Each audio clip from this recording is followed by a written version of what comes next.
చిత్తశుద్ధి సంకల్పం ఉంటే రాజ్యాధికారం సాధించొచ్చని నిరూపించిన వ్యక్తి సర్వాయి పాపన్న అని డిప్యూటీ సీఎం భట్టి విక్రమార్క అన్నారు. రవీంద్ర భారతిలో సర్దార్ సర్వాయి పాపన్న గౌడ్ 374వ జయంతి వేడుకలు అధికారికంగా జరిగాయి. ఈ వేడుకలకు డిప్యూటీ సీఎం భట్టి ముఖ్య అతిథిగా హాజరయ్యారు. పాపన్న గౌడ్ పుట్టిన ఊరి అభివృద్ధి కోసం 4,70,00,000 రూపాయలను విడుదల చేస్తూ జీవో జారీ చేసినట్లుగా ప్రకటించారు భట్టి. సర్దార్ సర్వాయి పాపన్న గౌడ్ మహారాజ్ జ్యోతి వెలుగుతున్నప్పుడు మీరు జయధ్వానాలు చేయండి. గౌరవనీయులైన వారు పుట్టినటువంటి సర్వాయిపేట విలేజ్,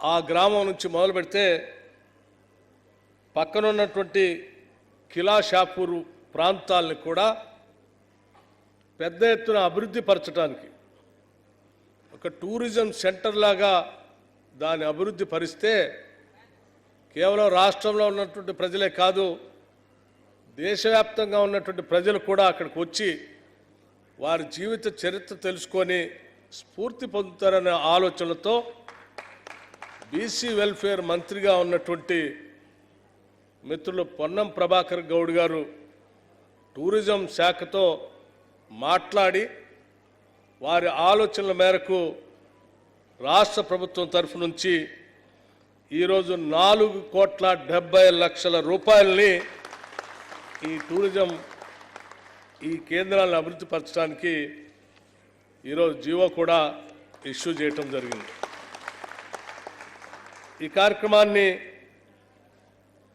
10 మందికి తెలియటం కోసం ప్రభుత్వంలో బాధ్యతాయుతమైనటువంటి పదవిలో ఉన్నటువంటి పెద్దలు పొన్నం ప్రభాకర్ గారు దీన్ని బాధ్యతగా తీసుకొని టూరిజం శాఖ వారితో ఇతర ప్రభుత్వంలో ఉన్నటువంటి అధికారులు అందరితో మాట్లాడి ఈ జీవోని ఇప్పించి సర్వాయి పాపన్న గారి జీవితం ప్రజలందరికీ ఆదర్శంగా ఉండటం కోసం వారు చేసిన కృషిని కూడా నేను ఈ సందర్భంగా వారిని అభినందిస్తూ ఉన్నాను.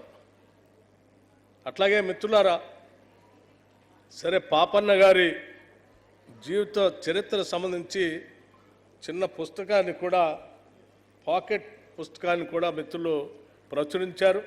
ఇది విరివిగా ప్రజల్లో కూడా తీసుకొని పోవటానికి ఇక్కడికి వచ్చినటువంటి అందరూ కూడా ప్రయత్నం చేయాలని చెప్పి నేను మీ అందరికీ విజ్ఞప్తి చేస్తాను.